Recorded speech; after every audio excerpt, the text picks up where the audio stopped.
There we go. Good morning, everybody. Now welcome to that Spirit of Coffee. Take two. Ha. Cheers. Lovely. All right. So let's get started. I've been talking about the abundance. What does it mean to be abundance? And how do we manifest abundance? Or tap into the flow, I should say, of abundance. And I think it's timely. Good morning, David. I think it's timely to talk about it because so many people are feeling the lack and limitation and, trying to figure out how to find their way through this crazy pandemic that we've been through. And really, some people being displaced or feeling, this sense of lostness. And maybe not feeling the richness of the abundance, which is around us no matter what we're going through, right? No matter the circumstances or conditions that we're in. And so really looking at that and saying, how do we create and manifest the abundance or allow the abundance to flow in our life, regardless of the circumstance and conditions, right? So I'm going to put my coffee over here. And I'm reading from this book. It's a tiny little book. It's called The Abundance Book. And I like it because it kind of goes into some of the practices. It talks about the rituals, rites of passage. So it sort of talks about the societies that created and used and the hidden works of the esoteric work, right? So if the esoterics were hidden, if these systems and processes were hidden, there was a revival of it now. And we see it now that people are starting to wake up to the use of esoteric practices and work. And that's why we call it the practical use of esoteric wisdom and spiritual alchemy. Okay, so the Self-Realization Fellowship and Out of Wealth of Material, the Edgar Cayce Files grew, the Association for Research and Enlightenment, to name but a few contributions to the new age of spiritual unfoldment. It is now estimated that at least 25% of the population of America is involved in some measure with what is considered esoteric philosophy or new age religion. Now, we call it new age. Is it new? Absolutely not. It's actually ancient traditions and practices. It's not new. Good morning, whoever that is. If I don't say good morning to you, please say good morning. I don't know who's who. Sometimes it doesn't show me who's on here. But the new age thought or new age religion, which is not new. And right in the mainstream of consciousness is the truth that God is boundless wealth. And as expression of infinite, we have an abundant inheritance. Go ahead. Good morning, Rohit. And so again, we have the Betty. Oh, it's Betty. Good morning, Betty. How are you? I love your food pictures always. You make me hungry every time I see your food postings. I love that you cook all the time. It's cool. Okay. And so so we talk about the esoteric philosophies and the consciousness is the truth that God is boundless wealth. In other words, that we can tap into the source of abundance and to our source of abundance and wealth that exists within us. And it's really cool because it's there for everybody. It's not just like, oh, it's here for you. Okay. Thank you. I make my own self hungry. That's cute. Yes. And so we have this space where we can tap into. Most people don't necessarily, it's not that they don't know how, it's I think they block themselves, right, from actually experiencing the full potential of who they can be. And I think the blocks come up out of fear, maybe fear of success. Most people think, oh, well, it's fear of failure. That's not necessarily true. Some people are afraid if they succeed. I know for a long time I was afraid to succeed. I'm like, if I succeed, now everybody's going to hold me accountable. And that kind of seemed like too much responsibility, right? It's like if I could just fly under the radar where no one's holding me that accountable, but not that accountable, that would be good. So when we think about people who we quote unquote feel like they have success and no suffering, which is not true, you know, their responsibility becomes greater and bigger. Now, some people totally don't respect the responsibility that comes with that, right? And we see some crazy, weird stuff manifest out of that because they don't realize the responsibility. So, like, people will say, "Good morning, Poetic. I want to be famous, or I want to be, I want to be well known," right? And we have a lot of that. And people don't realize what you're sacrificing in order to do that, and the responsibility that comes with being in the limelight or being the spotlight being on you, right? And it's kind of funny because I think I've talked about it before, but like I hear this song and go into because really kind of describes what I'm talking about. So Justin Bieber, right? He sings that song that he's lonely. He was a kid, didn't really understand the repercussions, right? I'm sure when he was a kid, he wanted to be famous. Like that was his thing, right? People talk about it all the time. I just want to be famous, and they do everything they can to be famous. And then they don't realize and understand the consequences that come with that and the responsibility that comes with it. There's a huge responsibility that comes with having so much attention and all eyes are on you. There's a huge responsibility, and you have to understand how to ground yourself, and if you need to disconnect for your own well-being, right? But the tapping into the I know Keisha. I know my cousin Tikisha. So tapping into that abundance, right? And really allowing that to flow. So we don't perhaps understand the magnitude, and sometimes we don't want the responsibility. So it could be the opposite. It's like, I don't want to be in the limelight because I understand the responsibility that comes with it, and I don't want it. Some people in their jobs, right? They'll be like, nah, I'm fine being where I'm at. I don't want to be a manager. Why? Because they see that there's a responsibility that comes with it. They're going to have to sacrifice some things, and they may not even get paid what they feel like they deserve for that responsibility, right? So again, it's recognizing and understanding. And so some people are afraid of their abundance out of fear of success. What if I succeed at this? Then what? Now everybody is looking to me to not to fail, whatever it is. And that's not the case, right? You could be authentically you. I fail big time, and I tell people, "Hey, Katya," I tell people all the time I'm failing, and it's okay. We all do. Trust me, I just call it like it is. It just makes it easier. I don't need to hide or pretend. I just like, look, I messed up. I don't know what I did. Can you help? Is there any way to undo this or fix it or something? But the fear of success sometimes cuts us off from experiencing the abundance that we deserve, and also receiving the abundance that's been given to us, right? We can't even see it, or we don't even know how to accept the gift of abundance, okay?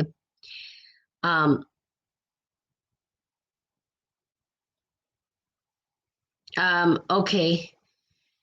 Your friend Keisha. I have a cousin named Tikisha, but that's about it. So I don't know if it's this. It's probably not the same one because I don't know where you are, Rohit.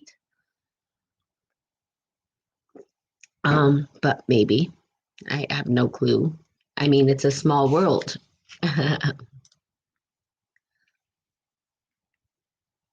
Nicole. Good morning, Nicole. Thank you for joining us. And who I don't know who else is on here, but on Facebook, but good morning to you guys. Okay, so the message of prosperity cannot be concealed, not even in the Bible, with more than 2,000 years of censoring, editing, and translating. The golden light of the Father's assurance remains. For example, beloved, I wish above all things that thou mayest prosper. Prove me now herewith, said the Lord of hosts, if I will not open up, if I will not open you the windows of heaven and pour you out a blessing, that there shall not be room enough to receive it. Okay. Again, there shall not be enough room to receive it. You've got to be able to allow yourself to receive the blessings. I like that because it says that we hoard on to stuff. Good morning, Gabriel.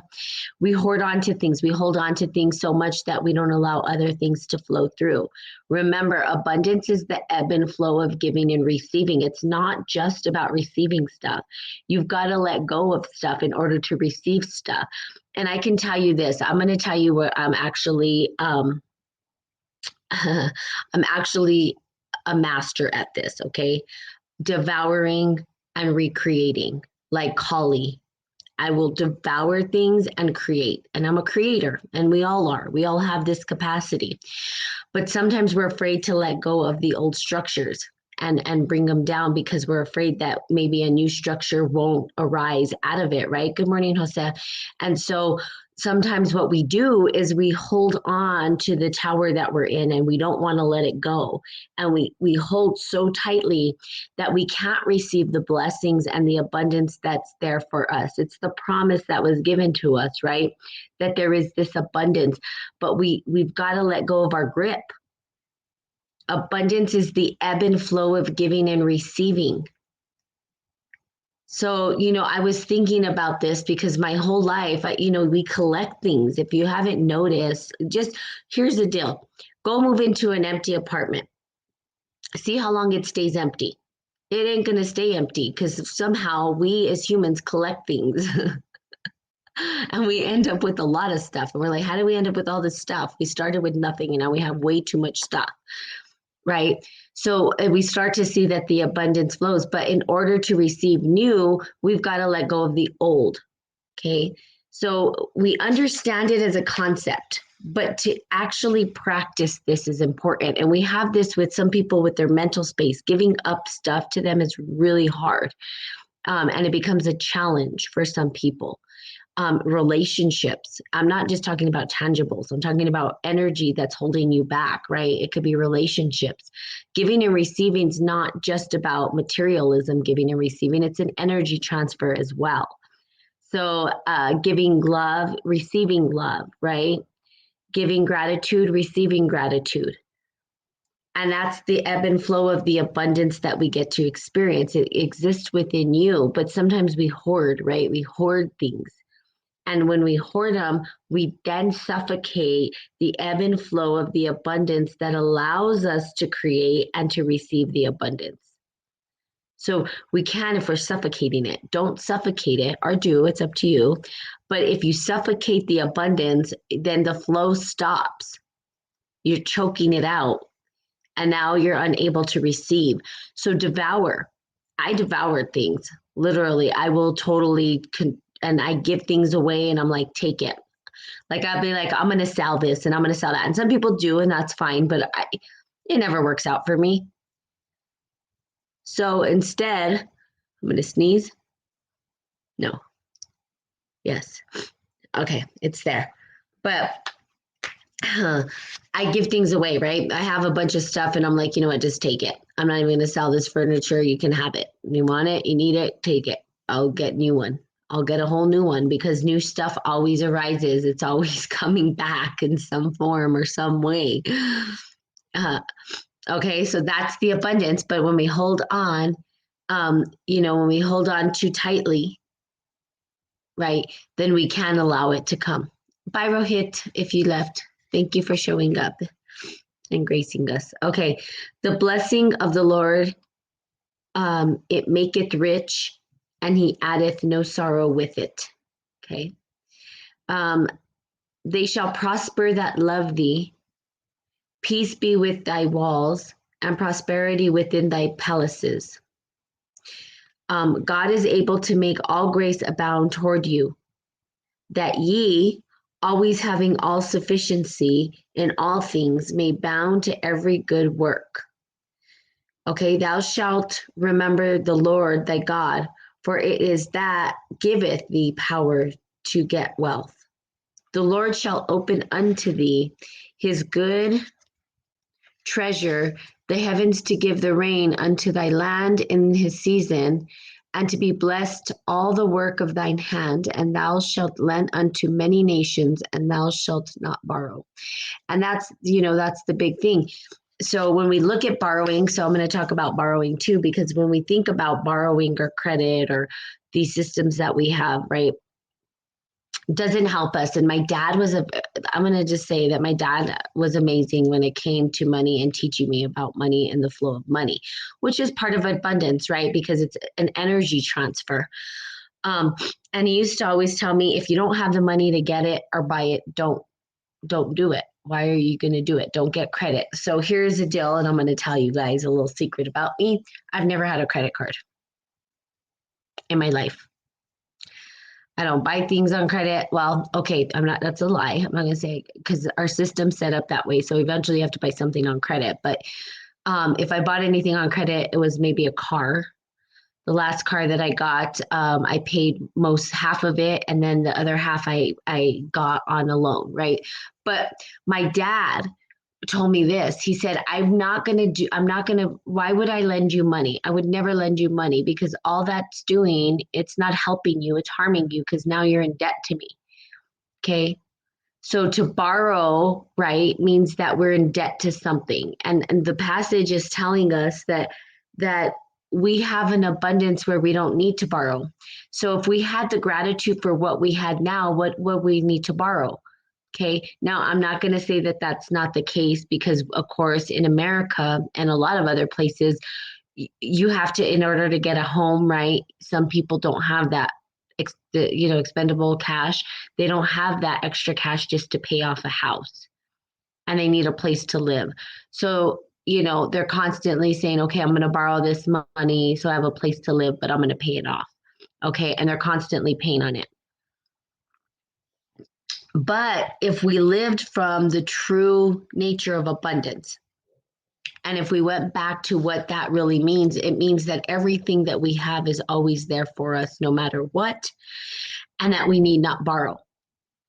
That the abundance will flow to us. In other words, if we went back to the basics of living, think about it, and we went out to nature, that everything is there for us. We could learn to build our own little hut, right? But we want the luxury of a house, which I get it. I want the luxury of, sewage and a toilet and all these things that come with it, right? But if worse came to worse, people would learn to live, and there are people who live out in nature, off the land, and they don't operate with money.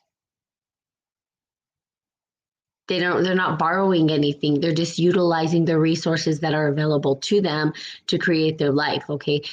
So in other words, we are abundant. We're just afraid to let go of our luxury. That's it. It's like abundance to me is having a big fancy house and a nice car and a butt warmers on the car seats. Man, I want a car with butt warmers. I love that stuff.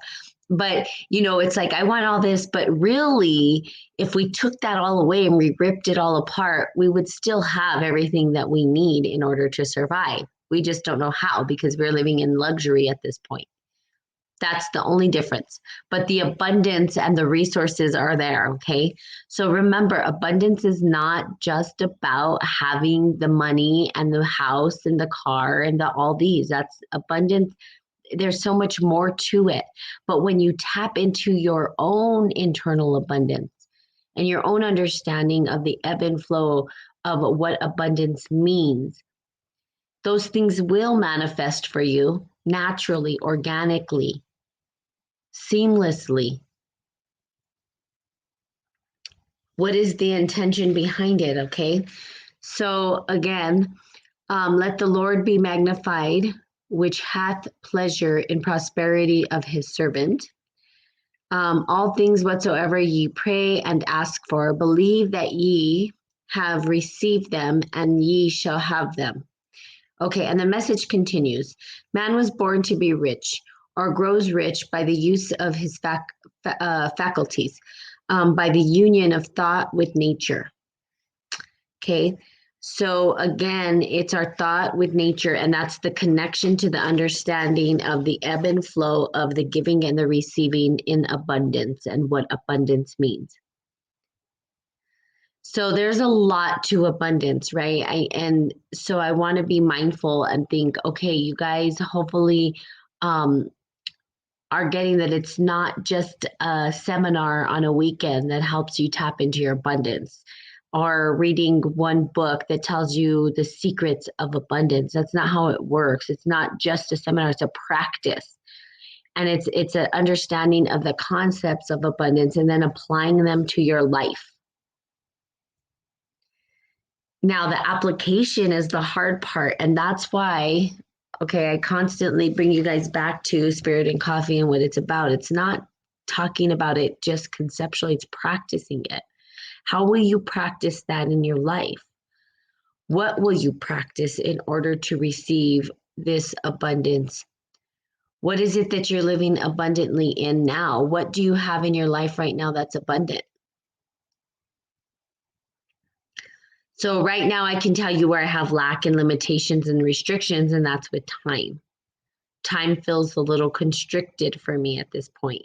So in order to receive an abundance of time, I have to allow myself, right, to be able to get clear and focused. And I do that through what? Meditation. There's certain practices that I do. So in order for me to get clear and receive more time, I need to slow down.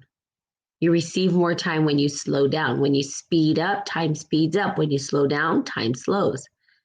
Notice, here's a good example. Notice that with time, okay, and this is just one practice of abundance, time abundance. Notice with time that when you're with a friend, time seems to speed up. Someone you enjoy connecting with, and you're like, wow, I can't even believe that time went by. It felt like 5 minutes. Then notice a time where you're feeling quote unquote bored and time just seems to drag on. It's really weird because time, right, is this weird thing. Time is relative, of course, but also I think with our mental construct that there's this way that we can use time to create abundance or to speed it up. If your time seems to be slipping and you don't have an abundance of time, and that's where you feel your lack is, guess what? Slow down. Meditate longer. It slows time. It's quite phenomenal. It's an interesting concept. But if you do it and you apply it and you practice it, then you shall see the results, right? But you've got to practice it. You can't just think about it. You've got to be able to apply it to your life, right? Please apply it. Understanding it conceptually it's okay, but it's not, the work happens when we apply the work to our life to see if it works. That's what I do. Someone tells me something, I apply it. If it works, I'm like, wow, that was awesome. Okay, I'm going to keep doing it. And at the point it doesn't work, I switch it into something different. Okay, the world with all its beauty, its happiness and suffering, its joys and pains is planned the utmost in genuinity in order that the powers of the self may be shown forth in manifestation. Who followed HPB has the heat of Theosophical Society, as the head of Theosophical Society. What we need to realize above all else is that God has provided for the most minute needs of our daily life, and that if we lack anything, it is because we have not used our mind in making the right contract with the supermind and the cosmic ray of automatically flow that automatically flow from it. Okay, what we need to realize above all else is that God has provided for the most minute needs of our daily life, and that if we lack anything, it is because we have not used our mind in making the right making the right contact with the supermind and the cosmic ray that automatically flows from it. So the supermind, so I would say the supermind, and I'm not sure how they define supermind or this individual defines supermind, but there's like the higher self or the self, the big self, and then the ego self. and that the consciousness that lives or exists within that we can tap into is the abundance, is what I'm thinking that means. Of course, I don't know who this person is or how they define the supermind. But I would say the supermind is the abundance, because it's almost like the consciousness or the collective consciousness that is ebbing and flowing at all times, which is abundant. It's more than we can even handle. Okay, so I'm going to stop there and I'm going to read the affirmations again. So God is lavish, unfailing abundance, the rich omnipresent substance of the universe. This all-providing source of infinite prosperity is individualized as me, the reality of me.